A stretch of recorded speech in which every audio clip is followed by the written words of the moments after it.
No man can fully grasp how far and how fast we have come. But condense, if you will, the 50,000 years of man's recorded history in a time span of but a half a century.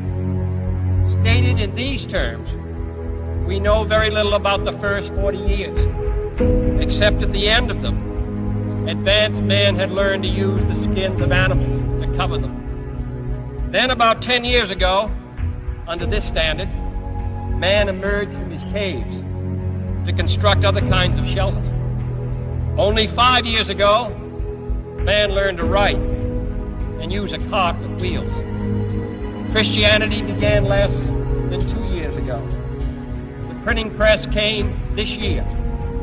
And then less than 2 months ago, during this whole 50-year span of human history, the steam engine provided a new source of power. Newton explored the meaning of gravity.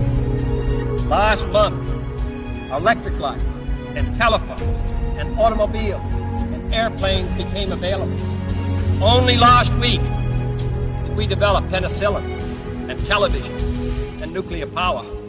And now, if America's new spacecraft succeeds in reaching Venus, we will have literally reached the stars before midnight tonight.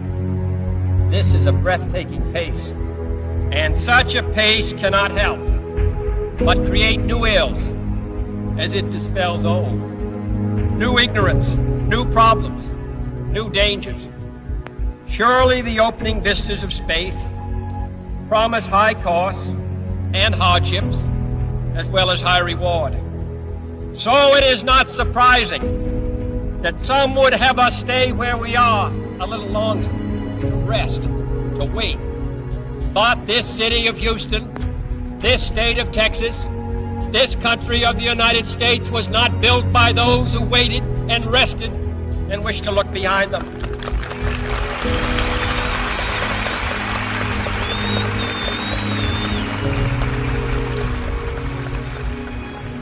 For the eyes of the world now look into space, to the moon, and to the planets beyond. And we have vowed that we shall not see it governed by a hostile flag of conquest, but by a banner of freedom and peace. The exploration of space will go ahead, whether we join in it or not. And it is one of the great adventures of all time. Those who came before us made certain that this country rode the first waves of the Industrial Revolution, the first waves of modern invention, and the first wave of nuclear power. And this generation does not intend to founder in the backwash of the coming age of space. We mean to be a part of it. We mean to lead it. Its hazards are hostile to us all. Its conquest deserves the best of all mankind. And its opportunity for peaceful cooperation may never come again. But why, some say, the moon? Why choose this as our goal? And they may well ask, why climb the highest mountain? Why, 35 years ago, fly the Atlantic? Why does Rice play Texas? We choose to go to the moon. We choose to go to the moon.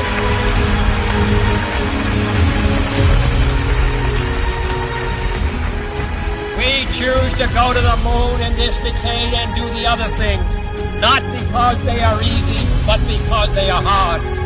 Because that goal will serve to organize and measure the best of our energies and skills.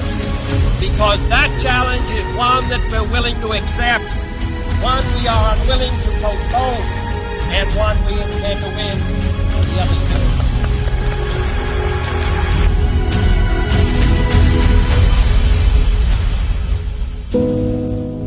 Listen, Tranquility Base here. The Eagle has landed. Roger, Tranquility. We copy you on the ground. You got a bunch of guys about to turn blue. We're breathing again. Thanks a lot.